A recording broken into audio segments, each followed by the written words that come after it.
الله وبركاته. وعلیکم السلام ورحمۃ اللہ وبرکاتہ. الحمد لله وحده والصلاة والسلام على من لا نبي بعد. اما بعد فاعوذ بالله من الشیطان الرجیم. بسم الله الرحمن الرحیم. الحمد لله رب العالمین. صدق اللہ العظیم. صدق رسولہ النبی الامین الکریم. الحمدللہ عز و جل. جس طرح ہم نے پچھلے مرتبہ ایک بہت اہم ٹاپک کو میں نے شروع کیا تھا، وہ ٹاپک کا ہم نے موضوع بنایا تھا اور ہمارا ایک مقصد یہ تھا کہ کنٹینیوٹی کے ساتھ ہم انشاءاللہ عز و جل یہ موضوع پہ گفتگو کریں گے. اور آپ کے موضوع کو سننے سے پہلے میں ہمیشہ آپ سے گزارش کرتا ہوں کہ آپ جب بھی میں کوئی لیکچر یا کوئی بیان دوں تو میرا مقصد یہ نہیں ہوتا کہ جو ہے میں ایک بیان اس طرح سے کروں کہ لوگ جو ہے ایک جذبے میں آ جائیں. میرا وہ مقصد نہیں ہوتا ہے. میرا مقصد یہ ہوتا ہے کہ جو میں بیان کر رہا ہوں اس سے ہمیں عبرت کیا حاصل کرنی ہے اور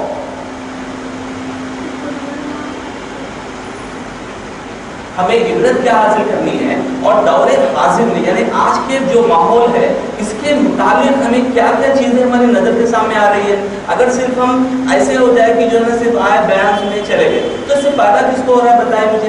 اگر ایگزامپل ایک کوئی والد ہے اپنے بچے کو کہہ رہا ہے کہ بھائی آپ یہ کرو، والد صاحب کو بچہ بول رہا ہے ٹھیک ہے میں کروں گا، پھر نیکسٹ ڈے جو ہے نا وہی اپنا جو روٹین کا عمل کر رہا ہے تو وہ کرنے سے کو کیا فائدہ ہے؟ وہ بولنے والے کو بھی کوئی فائدہ نہیں اور جو بندہ سن رہا ہے اس کے لیے بھی کوئی فائدہ نہیں. تو میرا مقصد یہی تھا کہ میں انشاءاللہ یہ جو موضوع شروع میں نے لاسٹ ٹائم جو لاسٹ ہفتے سے میں نے جو شروع کیا لاسٹ اتوار سے، تو وہ موضوع یہ تھا کہ حضور صلی اللہ علیہ وسلم نے، اللہ کے رسول صلی اللہ علیہ وسلم نے ہمیں کیا کیا نشانیاں بتائی ہے کہ قیامت کے قریب کیا کیا ہونے والا ہے. تو میں نے پہلے جو چھوٹی نشانی جو ظاہر ہو چکی ہے اور ظاہر جو ہونے والی بھی ہے، میں نے پہلے 3 نشانی کا ذکر آپ کی بارگاہ میں نے پچھلے ہفتے کیا تھا. تو 3 نشانیوں کو میں دہراتا ہوں. انشاءاللہ آج کا ٹاپک ہم اسے آگے لیتے چلے جائیں گے. تو پہلا میں نے نشانیاں کے سامنے ذکر کی تھی. پیارے آقا صلی اللہ علیہ وسلم نے فرمایا کہ قیامت کے قریب ایسا دور آئے گا کہ عورت کی ماں اپنے مالک یا اپنی مالکہ کو جنے گی.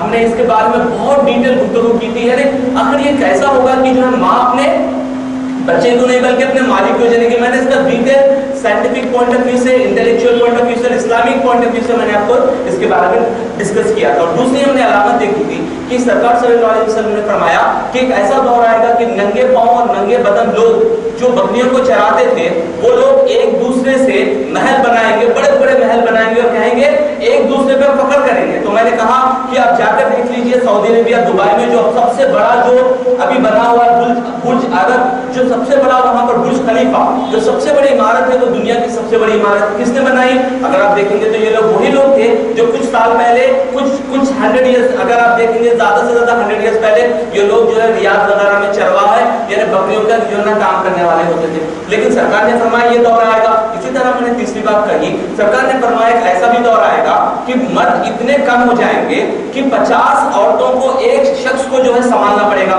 یعنی اس میں نے کہا کہ شادی کا مفہوم یہاں پر نہیں بلکہ ایک شخص کو کیا کرنا پڑے گا کہ وہ اپنے ماں ہے، اپنی بہن ہے، اپنی بیٹی ہے، بہت سارے لوگوں کو اس کو سنبھالنا پڑے گا. اور اسی طرح اس میں شادی وغیرہ بھی داخل ہے. تو تمام چیزیں میں نے ذکر کی تھی اور اس کو میں نے سائنٹیفک طور پہ آپ کو سمجھایا تھا. الحمدللہ آپ کو میں امید کرتا ہوں کہ آپ کو اس بات کا مکمل علم ہو چکا ہے، یہ بات آپ کو سمجھ میں آ گئی ہے. تو اب میں اسی گفتگو کو آگے لے کر جا رہا ہوں اور ہم انشاءاللہ آج کے اس ڈسکشن میں اسی طرح کے کچھ اہم باتوں کا ہم ذکر کریں گے. ایک حدیث پاک میں پیارے آقا صلی اللہ علیہ وسلم نے فرمایا جو بخاری شریف، مسلم شریف، مصباح شریف اور دیگر کئی کتابوں میں حدیث کی کتاب کھولے آپ کو یہ حدیث مل جائے گی. پیارے آقا صلی اللہ علیہ وسلم نے فرمایا قیامت کے قریب ایک ایسا دور آئے گا جہاں پر علم گھٹ جائے گا، جہاں پر علم گھٹ جائے گا اور جاہلیت بڑھ جائے گی. علم کیا ہوگا؟ گھٹ جائے گا اور جاہلیت کیا ہوگی؟ بڑھ جائے گی. دیکھیے یہ تو حدیث پاک کا ایک مفہوم اور ایک ٹکڑا ہے. اگر ہم اس کو صرف لاجیکلی لے کے یہ نا صحیح بات بول رہے ہیں، آج کے دور میں علم جو ہے بہت گھٹ چکا ہے اور جو ہے لوگ بہت زیادہ سے زیادہ جاہل ہوتے جا رہے ہیں. بس یہ بات اس کا مفہوم یہی ہے اور ہم اس سے آگے بڑھ جاتے ہیں. اکثر ہوتا بھی یہی ہے، ہمارے علماء کرام بھی یہی کرتے ہیں کہ ہاں بھائی دیکھو آج یہ نظر آ رہا ہے نا، ہاں آ رہا ہے، چلو اس کے بعد ہو گیا. تو میرے بھائی ایک بات بتائے، پیارے آقا صلی اللہ علیہ وسلم نے جب فرمایا کہ علم گھٹے گا، علم کم ہوگا اور جو ہے جہالت بڑھے گی، تو کیا ہمارا یہ ذمہ داری نہیں کہ ہم یہ دیکھیں، ہم اس بات پر غور کریں کہ پیارے آقا صلی اللہ علیہ وسلم نے جو فرمایا اس کی وجہ کیا تھی اور آج کے دور میں جو علم گھٹ رہا ہے، علم کم ہو رہا ہے، اس کی وجہ کیا ہے؟ اور اسی طرح اگر جہالت بڑھ رہی ہے تو اس کی وجہ کیا ہے؟ تو انشاءاللہ عز و جل میں آپ کے سامنے اسلامک نقطہ نظر سے، انٹلیکچوئل پوائنٹ آف ویو اور ایجوکیشنل پوائنٹ آف ویو اور سائنٹیفک پوائنٹ آف ویو سے میں اس کی بات، اس حدیث کو کھولنا چاہ رہا ہوں، اس حدیث کو آپ کو ایسا ڈسکس کرنا چاہ رہا ہوں کہ آپ کے ذہن میں آ جائے کہ ہاں واقعی جو سرکار صلی اللہ علیہ وسلم نے فرمایا بالکل فرمایا، اور اس سے ہمیں کیا عبرت لینی چاہیے۔ دیکھیں آج کل ہوتا یہ ہے کہ ہم ایک بات اگر ہم لاجیکلی دیکھیں، پیارے آقا نے کیا فرمایا؟ علم کم ہوگا اور جو ہے جہالت بڑھے گی۔ تو یہاں پر اگر آپ دنیاوی طور پہ دیکھیں گے تو یہاں پر الٹا ہو رہا ہے۔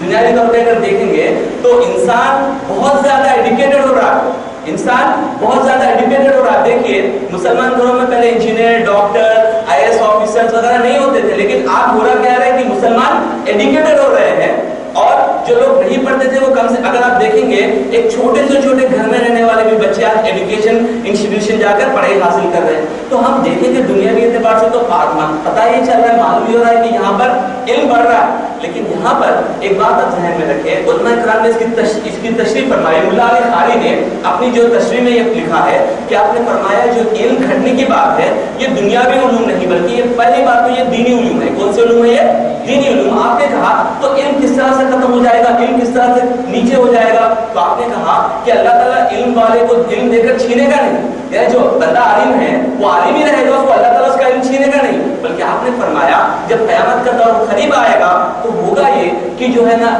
جو علماء کرام جو ہوں گے وہ لوگ دنیا سے پردہ فرمائیں گے، وہ لوگ دنیا سے کیا ہوں گے؟ پردہ فرمائیں گے۔ دیکھیں یہاں پر ایک پوائنٹ آف غور کیجیے، یہاں پر یہ نہیں فرمایا گیا کہ جو ہے نا وہ لوگ ایک ہاتھ سے یعنی نارمل طرح کی جو ہے نا موت مریں گے، نہیں، بلکہ علماء کرام فرماتے ہیں حجاج بن یوسف ایک بہت ہی ظالم حکمران گزرا ہے، اس نے تقریباً 1 لاکھ علماء کرام کو اور صحابہ کرام کو اس نے قتل کروایا۔ ایک شخص گزرا ہے جس کا نام ہے حجاج بن یوسف، آپ گوگل پر اس پر جو ہے نا اگر اس کی ہسٹری بیسک ہسٹری معلوم کرنا چاہ رہے ہیں اس پر آپ سرچ کیجیے۔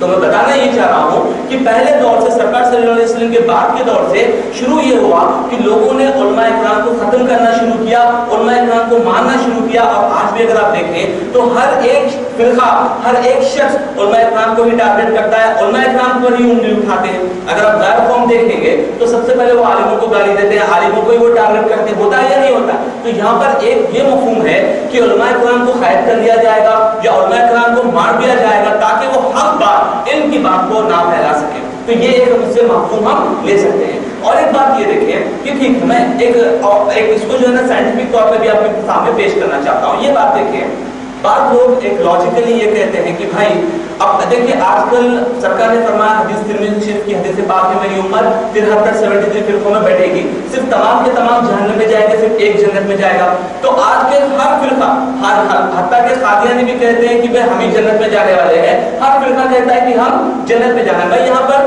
فرقے واریت یعنی فرقوں کو بڑھانے کے لیے نہیں، یہ بیان کرنے کا مفہوم یہ ہے آپ اپنی عقل سے اور اپنے دماغ سے سوچئے کہ وہ فرقہ جنتی ہو سکتا ہے جس کے پاس زیادہ علماء اکرام ہو، جس کے پاس زیادہ عالم ہو۔ تو یہاں پر ایک بات میں آپ کی بات رکھ کے لاجیکلی سوچئے کہ دیکھیں ہم دیکھیں گے کہ بھائی ایک فرقہ کہہ رہا ہے کہ میں جنتی ہوں، میں جنت میں جانا ہوں، تو میں سے پوچھوں گا کہ بھائی ٹھیک ہے آپ مجھے بتائیں آپ کا جو تعلق ہے، آپ کا جو کنیکشن ہے، آپ کا جو ریلیشن ہے وہ کس کے ساتھ ہے؟ تو وہ کہیں گے ہمارے فلاں عالم سے ہے۔ ان سے پوچھیں گے کہ آپ کا ریلیشن کس سے ہے؟ تو میں آپ کو بتاتا ہوں جتنے بھی فرقے آج شروع ہو رہے ہیں وہ فرقے اگر زیادہ سے زیادہ پیچھے جائیں گے نا صرف 400 500 یا 600 ایئرز پرانے ہوں گے۔ کتنے؟ 400 500 600 پرانے ہوں گے، پرانے سے پرانے طبقے۔ تو ہم کہتے ہیں کہ دیکھو بھائی جو جماعت جو علماء اکرام کے ساتھ رہا ہے، جو پہلے عالم سے لے کر یعنی صحابہ اکرام کے دور سے لے کر آج تک جو اولیاء کی جماعت میں جو علماء ہیں ان کے عقیدے پر تم چلو جنتی ہو جائیں گے۔ ہوگا یا نہیں ہوگا؟ دیکھیے سمپل لاجک بتا رہا ہوں میں، آپ جھگڑے مت کیجئے کسی سے، ان کو بولیے کہ بھائی اگر معاذ اللہ کسی خیر فرقے میں جا کر مل رہے ہیں تو ان سے کہیے کہ بھائی آپ کیوں اپنا ایمان برباد کر رہے ہیں؟ ایک کام کریں گے، ٹھیک آپ واپس آئیے اور آ کر یہ پوچھیے اس سے کہ آپ بتائیے کہ حضرت غوث اعظم رضی اللہ تعالیٰ عنہ یہ اللہ کے ولی ہے یا نہیں، جنتی ہے یا نہیں؟ بولیں گے حالانکہ ہم نہیں، ہر فرقے والا کہے گا کہ بھائی وہ اللہ کے بہت بڑے ولی ہے، وہ جنتی ہے۔ تو میں ان سے کہتا ہوں ان کی کتاب اٹھائیے، ان کی جو تفسیر الجلانی اٹھائیے، ان کی جو کتاب ہے بنیۃ الطالبین اٹھائیے اور ان کا عقیدہ دیکھیں۔ جو ان کا عقیدہ ہوگا وہ عقیدے کو آپ مان لیجئے, ہم بھی مان لیں گے انشاءاللہ عز و جل. ان کے راستے پر, ان کے بتائے ہوئے راستے پر چلیں گے تو جنتی کا راستہ ہوگا. لاجیکلی بات آسان ہے. تو میں کہہ رہا ہوں, میں ان تمام غیر فرقوں کو دعوت دے رہا ہوں کہ بھائی آپ نئی نئی دکان مت بنائیے, نیا نیا فرقہ مت بنائیے. آلریڈی امت میں اتنا پرابلم ہو چکا ہے کہ مسلمان کو ہر طرف سے پریشان کیا جا رہا ہے, اور یہ لوگ ایک نیا فرقہ ہر دن ایک نیا فرقہ. تو یہ امت میں بانٹنے کا کام مت کیجیے. آپ ان علماء کرام کے ساتھ چلیے جو جنتی ہے, تم بھی کہتے ہو جنتی ہے, ان کا عقیدہ اپنا لو, کیوں اپنا نیا عقیدہ بناتے ہو. یہ میں ان تمام کے لیے دعوت دے رہا ہوں اس طرح سے. اور ایک پوائنٹ میں آپ کی لاجیکلی بات سمجھانا چاہتا ہوں. آج کل ہوتا کیا ہے, ہم اگر ایجوکیشن کی بات آئے تو سرکار نے بالکل سچ فرمایا کہ علم گھٹے گا اور جہالت بڑھے گی. تو اب ایکچوئل میں دیکھیں کہ ہم الحمدللہ ہمارے بیٹے ہیں یا ہم کسی کے بیٹے ہیں, ایک بات آپ غور کیجیے, جب بھی بچہ پیدا ہوتا ہے تو تقریباً 2 یا 3 سال میں جب اسے بولنا شروع ہوتا ہے تو والدین کا کام کیا ہوتا ہے ماننا ہے. سب سے زیادہ خوش ہوتے ہیں. جیسے میری بھی ایک بیٹی ہے, چھوٹی سی بیٹی ہے, تو اپنے جو والدین ہوتے ہیں وہ لوگ کا لاجک میں سمجھاتا ہوں. سب سے پہلے کیا کرتے ہیں, ٹھیک ہے, اب جو ہے نا اپنی بچی ہے یا بیٹا ہے جو بھی ہے, اس کو اپن کیا کریں گے, سب سے پہلے نا پلے اسکول میں ڈالیں گے. کہاں پر, پلے اسکول. وہ پلے اسکول کیا ہوتا ہے, چھوٹے بچوں کے لیے 2-3 گھنٹے کا پلے اسکول ہوتا ہے جہاں پر وہ جا کر کچھ کھیلتے ہیں. میں یہ نہیں کر رہا ہوں کہ وہ حرام ہے, نہیں, وہ جا سکتے ہیں وہاں پر جا کر کھیل کود کر آ سکتے ہیں. ٹھیک ہے, تو میرا سوال یہاں پر یہ ہے, وہ پلے اسکول جو جا رہے ہیں وہ پڑھانے والے ٹیچر یا کھلانے والے ٹیچر وہ مسلمان ہیں یا کافر ہیں؟ آپ مجھے بتائیں, مسلمان کے کتنے اسکول ہیں جو یہ پلے اسکول کا جو اسکول کا سسٹم ہے وہ چلا رہے ہیں؟ کوئی مسلمان اسکول ہے اس طرح سے؟ اچھا, جو بچے آ رہے ہیں کیا مجھے گارنٹی دے سکتے ہیں کہ تمام کے تمام مسلمان ہیں؟ نہیں دے سکتے. تو میری بات پوائنٹ یہاں پر یہ ہے کہ جب بچہ پیدا ہوتا ہے تو ہمیں نہیں چاہیے کہ اس کو لے کر جا کر پلے اسکول میں ڈالیں اور اس کے بعد دیکھیے پلے اسکول کے بعد ہوتا کیا ہے, چلو میرے بچے کو میں انجینئر بنانا ہے, میرے بچے کو ڈاکٹر بنانا ہے, میرے بچے کو جو ہے نا اور ہائر لیول آف اسٹڈیز پہ لے جانا ہے. تو اب جو ہے نا ہمارے دماغ میں آتا ہے ٹھیک ہے اب اس کو ہم کیا کریں گے, سب سے بیسٹ اسکول میں ہم جو ہے نا لے کر جائیں گے, سب سے بیسٹ اسکول. اب جیسے کہ یہاں پر آپ دیکھیے وکاس اسکول ہے, انگلش اسکول ہے یا بہت سارے اسکول ہیں, تو ہم کہتے ہیں کہ سب سے بیسٹ اسکول میں اپنے بچے کو ڈالوں گا. کیوں؟ کیونکہ میرے بچہ ڈاکٹر یا انجینئر یا IAS آفیسر بننا ہے, یعنی ایجوکیٹڈ ہونا ہے. لیکن میرے بھائی کبھی آپ نے اپنے دماغ میں یہ بات سوچی ہے کہ یہ اسکول میں آخر پڑھایا کیا رہتا؟ میں خود انجینئر ہوں, میں بھی پڑھا لکھا ہوں, میں یہ نہیں کر رہا ہوں کوئی بات بھائی یہ نہ کہ بھائی کیا آپ کا مقصد یہ ہے کہ تمام مسلمان کو آپ جو ہے نا ایجوکیٹڈ نہیں رکھنا چاہ رہے ہیں. تو میرا سوال آپ جواب سن لیجیے. میں یہ کہتا ہوں کہ کبھی آپ نے کوئی کتاب, بچوں کی کتاب کھول کر دیکھا اس میں کیا لکھا ہوا ہے؟ اور ایک بات, اور یہاں پر ایک پوائنٹ دیکھیے, بچوں کو پڑھایا جاتا ہے, اسکول کی جو سائنس کی کتاب ہے پڑھایا جاتا ہے کہ بھائی انسان کس طرح سے پیدا ہوا, انسان کس طرح سے پیدا ہوا. میں نے اس بات پہ, اس ٹاپک پہ میں نے بہت سارا پڑھا ہے, ریسرچ بھی کیا ہے. تو چارلس ڈارون نام کا ایک شخص ہے, چارلس ڈارون نام کا شخص ہے. اس شخص نے, ایکچولی وہ ایک ڈاکٹر تھا, اس شخص نے ایک پاگل تھیوری جو ہے نا ایولیوشن کی تھیوری اس نے نکالی. تھیوری ایکچولی کیا ہے, پاگل تھیوری. جو لوگ پاگل ہو جاتے ہیں نا وہ لوگ کی طرف سے یہ دماغ میں یہ تھیوری آتی ہے. تو تھیوری کا نام ہے ایولیوشن تھیوری. اس میں سے کیا کہا کہ کیسے پیدا ہوا, ٹھیک ہے, پہلے جو ہے ایک آرگنزم بنا, یعنی چھوٹا سا بیکٹیریا بنا. وہ بیکٹیریا دھیرے دھیرے کچھ سال گزرے, آٹومیٹیکلی وہ مچھر بن گیا. پھر تھوڑے سال گزرے, مچھر بننے کے بعد میں وہ اڑنے والا جو ہے نا پرندہ بنا. پھر تھوڑے سے سال گزرے, اس کے بعد وہ مچھلی بنا. اس کے بعد جو ہے نا مچھلی کے پرچے لگے, وہ کروکوڈائل بنا. اس طرح بنتے بنتے بنتے جو ہے نا آدمی کیا بن گیا, اس کے بعد بندر بنا. کیا بنا, بندر بنا. بندر بننے کے بعد پھر کئی سال گزرے, ایولیوشن ہونے کے بعد میں بندر کے 2 جو ہاتھ تھے وہ انسان کے 2 ہاتھ بن گئے, جو پیر تھے پیر بن گئے. یعنی اب جو ہے نا انسان کہاں سے بنا, بندر سے بنا. اور آپ یقین نہیں مانیں گے تو جا کر آپ سائنس کی بک کھول کر دیکھیں. مجھے جو بات اگر میرے سے کوئی اختلاف کر رہے ہیں, میں نے خود پڑھا ہے اپنے بچپن میں, کیونکہ اس دور میں میرے پاس اتنا ماحول نہیں تھا کہ میں سمجھ سکوں. تو میں آج کے مسلمان بھائیوں کو جو اپنے بچوں کو اسکول بھی جا رہے ہیں ان کے دماغ پر ایک دستک دینا چاہتا ہوں کہ اللہ تعالیٰ نے یہ فرمایا ہے کہ میں انسان کو میں نے بندر سے بنایا. ہرگز نہیں, یہ اسلام کے خلاف ہے, قرآن کے خلاف ہے, یہ کفر ہے. یہ جو ہے نا یہ ایمان نہیں, یہ کفر ہے. کیوں؟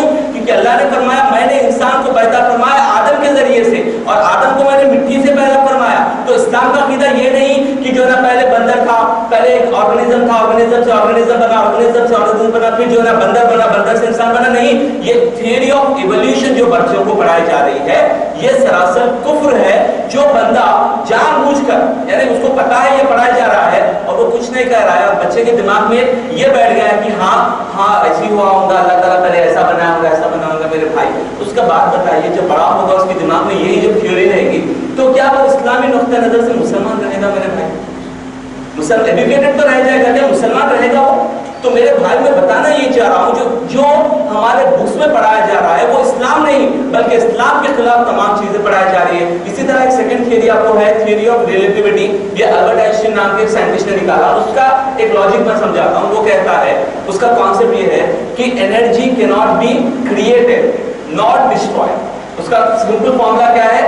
انرجی کی ناٹ بی، یعنی جو طاقت جو پاور ہوتا ہے we cannot create it اور we cannot destroy it، یعنی سمپل لفظوں میں انرجی کو نہ ہم کریٹ کر سکتے ہیں نہ ڈسٹروائے کر سکتے ہیں، لیکن ایک فارم سے ادر فارم میں تبدیل کر سکتے ہیں۔ تو میں اس پر ایک بات بتاتا ہوں، تمام دنیا کو بنانے والا اللہ عز و جل ہے۔ تو مجھے بتائیے، اسلامی عقیدہ تو کہتا ہے کہ اللہ ہی بنانے والا ہے۔ اللہ فرماتا ہے تمام چیزوں کو میں قیامت کے قریب تمام چیزوں کو فنا کروں گا، اللہ ہی نے بنایا، اللہ ہی فنا کرنے والا ہے۔ تو آپ بتائیے، یہ تھیوری آف ریلیٹیوٹی کہہ کر جو بات اس نے نکالی، کیا یہ اسلامی نقطہ نظر سے درست ہے؟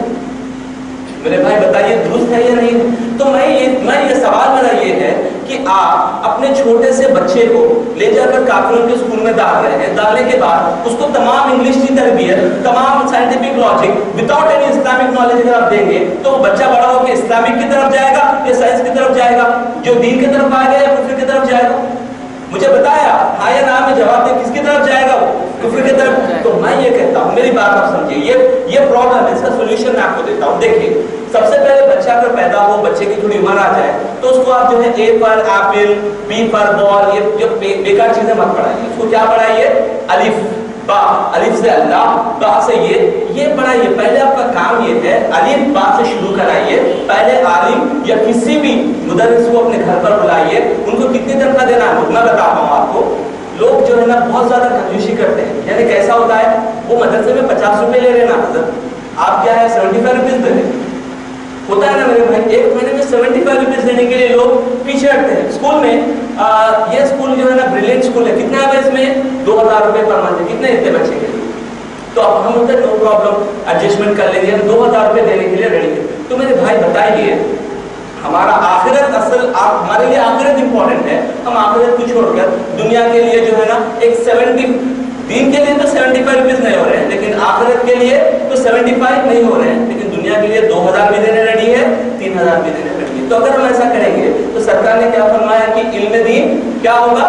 گھٹے گا، اور جہالت کیا ہوگی؟ بڑھے گی۔ اور آپ کے سامنے نظارہ ہے۔ تو میرا تمام امت مسلمہ سے یہی درخواست ہے، جو مجھے یہاں پر سن رہے ہیں اور جو مجھے بعد میں یوٹیوب کے ذریعے سے سنیں گے، میں ان کی باتوں میں ایک سمپل سا سولوشن پیش کر رہا ہوں۔ آپ اپنے بچے کو ڈاکٹر بنائیے یا سائنٹسٹ بنائیے۔ کیوں؟ کیونکہ الحمدللہ اسلام میں بھی کئی ڈاکٹر، کئی سائنٹسٹ، کئی انجینئر نکلے، لیکن انہوں نے سب سے پہلے دین کی تعلیم حاصل کی۔ تو میرا یہ مشورہ ہے کہ آپ بچے کو اسکول میں یا کہیں پر ڈالنے سے پہلے سے گھر میں بٹھائیے، ایک عالم کے ذریعے یا کوئی مدرس کے ذریعے پہلے سے قرآن شریف کی تلاوت کرنا سکھائیے، پہلے سے اردو پڑھنا سکھائیے۔ کئی مسلمان بھائی اردو پڑھنے نہیں آتا، بھائی پڑھیے، نہیں میں English medium, I don't know what is Urdu, ہوتا ہے نا بھائی، صرف جو ہے نا I can speak English, I can walk English, I can drink English، یہ انگلش ہو جائے۔ لیکن میری بات بتائے، بعض لوگ تو قرآن بھی پڑھنا نہیں آتا، ہوتا ہے نہیں۔ تو میرا پوائنٹ یہ ہے کہ میرا یہ مشورہ ہے کہ آپ سب کچھ پڑھائیے، ڈاکٹر بنائیں، انجینئر بنائیں، کچھ بھی بنائیں، لیکن سب سے پہلے آپ کیا کیجیے کہ اس کو سب سے پہلے ایک اسلامی تربیت کے ماحول کے مطابق اس کو پہلے اسلامی تعلیم دیجیے اور اس کو عقیدہ سمجھائیے کہ اللہ کیا ہے، رسول کیا ہے، ہمارا دین کیا ہے۔ یہ تمام جب ایک سال میں مکمل ہوگا نا، اس کے بعد آپ جا کے کوئی بھی اسکول میں اگر رکھیں گے نا، ہو سکتا ہے وہ دین کے ذریعے سے، دین کی تربیت کے ذریعے سے دوسرے کافر بچوں کو بھی سمجھا سکے کہ بھائی ہمارے اسلام میں ایسا ایسا ہوتا ہے، ہو سکتا ہے اس سے وہ بھی مسلمان ہو سکے۔ تو یہ پوائنٹ، یہ سجیشن ہے۔ تو میں یہ کہہ رہا ہوں کہ ہمارے پڑھیے، آپ جو بھی پڑھنا ہے پڑھیے، لیکن پہلے کس کو ترجیح دینا ہے؟ دین کو۔ تو اگر کوئی شخص ابھی بھی اگر پڑھنا چاہ رہا ہے تو وہ اپنے دل میں جھجک محسوس نہ کرے کہ بھائی اتنی عمر ہو گئی ہے میں کہاں پر پڑھوں۔ نہیں، آپ جو ہے قریبی میں یہاں پر توحید سینٹر، جہاں سے میں فارغ ہوا ہوں، میں جہاں سے پڑھ رہا ہوں ابھی بھی، آپ توحید سینٹر آ کر جو آپ کو پڑھنا ہے، بیسک بنیادی چیزیں پڑھنا ہے، یا وضو کے مسائل یا غسل کے مسائل، جو بھی آپ کو سیکھنا ہے آپ آ کر سیکھیے انشاءاللہ عز و جل ضرور بضرور آپ جو نیت سے آئیں گے انشاءاللہ اسی نیت سے ہم آپ کو پڑھانے کی کوشش کریں گے. تو سب سے پہلی جو نشانی ہے یہ ہمارے آنکھوں کے سامنے ہے. اور ایک بات آپ دیکھیے, ایک اینگل سے میں بتاتا ہوں. سرکار نے فرمایا کہ جہالت عام ہو جائے گی, اور اتنی جہالت ہے میرے بھائی, میں آپ کو ایک بات بتاتا ہوں. آپ سمپل سا پوائنٹ لے لیجیے, کوئی مجھ سے ناراض نہ ہوئی ہے, آپ جو ہے شادی کا معاملہ اوپن کر لیجیے. کون سا شادی کا معاملہ, اس میں اتنی جہالت بھر دی گئی ہے لوگوں نے. ایک رسم کرتے ہیں جو ہے نا سانچک کی رسم. کیا کرتے ہیں؟ سانچک بولتے ہیں یہ کمپلسری. کیا بولتے ہیں یہ؟ حالانکہ ایک بات بتا رہا ہوں میں, اسلامی نقطہ نظر سے, دیکھیے میری جب شادی ہوئی تھی میں علم دین میں نہیں تھا, مجھ سے اگر ہوا ہے تو جو پتا ہے, لیکن میں پوائنٹ یہ بتا رہا ہوں, مجھے الحمدللہ اللہ نے علم دیا تو مجھے بتانا ضروری ہے. بس اگر میرے گھر والوں کی میری بیٹی کی شادی ہوئی تو میں یہ تمام چیزیں, تمام بیکار چیزیں میں نہیں کروں گا. تو یہاں پر ایک رسم ہے سانچک کی رسم. اس میں ہوتا کیا ہے معاذ اللہ اسلام کے خلاف ہے. پہلی بار تو جو ہے نا لیڈیز اور جینٹس ملتے ہیں اس میں, یعنی ایک دوسرے سے مذاق ٹھاٹا کرنا. اور ایک بات, فجر کی نماز گول کرتے ہیں اس میں, عشاء کی نماز گول کرتے ہیں. یعنی کب ہوتی ہے معلوم ہے آپ کی؟ فجر ان لوگ کی 8 بجے تک واپس آتے ہیں, 8 بجے سوتے ہیں, پھر اس کے بعد ظہر بھی گول ہو گئی, پھر شام میں شادی ہوتی ہے. تو مجھے بتائیے کہ اسلام میں یہ رواج ہم نے دیا ہے, جاہلت ہے یہ بالکل. اور ایک بات, لوگ جو ہے ایک نیا تماشا بنا لیے. کیا ہے وہ تماشا؟ دہیج دینا ضروری ہے. کیا ہے وہ تماشا؟ دہیج دینا ضروری ہے. تو میں بتا رہا ہوں یہ جاہلت ہے یا نہیں ہے میرے بھائی. تو ہمیں چاہیے کہ ہمارے لیے امپورٹنٹ یہ چیز ہے کہ ہم دینی تعلیم پہلے سیکھیں, اس کے بعد ہم دنیاوی تعلیم سیکھیں. تو انشاءاللہ دین میں بھی کامیابی ہوگی اور انشاءاللہ دنیا میں بھی ہمیں کامیابی ملے گی. تو یہ میں نے سب سے پہلی جو آج کی موضوع کے مطابق میں نے جو سب سے پہلا پوائنٹ بتایا وہ یہ ہے کہ علم دین گھٹ رہا ہے اور کیا ہو رہا ہے؟ جہالت بڑھ رہی ہے. تو اس کی وجہ کیا ہے؟ اسلام سے دوری. اس کی وجہ ہے ہم جو ماڈرن اسکولس میں اپنے بچوں کو بھیج رہے ہیں, اس سے ہمیں پرہیز کرنا چاہیے. پہلے اسلامی تعلیم دے, اس کے بعد ہم اسے ماڈرن اسکول میں بھیجیں گے. انشاءاللہ اگر ہر بندہ اپنے سے اگر تیار ہو جائے گا نا, تو انشاءاللہ ایک ایک کر کے جو ہے سمندر بڑھتا ہے, ایک ایک خطرے سے سمندر بڑھتا ہے. تو ہمیں چاہیے کہ میں آگے بڑھوں, میرے پیچھے میرے دوست آئیں گے, میرے احباب آئیں گے. میں یہ نہیں سوچوں گا کہ ساری دنیا ایک چیز کر رہی ہے, کرنے دو. اگر ان کو جو اللہ تعالیٰ ان کو سزا دے رہا ہے تو میں تو یہ نہیں کہوں گا قیامت کے دن یا اللہ میرے کو بھی دے, میں بھی ان کے ساتھ نہیں. میں اگر وہ لوگ جو بھی کر رہے ہیں وہ کرے, لیکن میرا پہلا کام ہے کہ میں اپنا فرسٹ اسٹیپ لوں گا. تو انشاءاللہ میرے دوست اور احباب بھی انشاءاللہ میرے ساتھ وہ پہلا اسٹیپ ضرور لیں گے. تو یہ میں نے پہلے دلیل آپ کے سامنے پیش کی کہ یہاں پر علم گھٹ رہا ہے اور جہالت بڑھ رہی ہے. آپ کو یہ بات سمجھ میں آ رہی ہے؟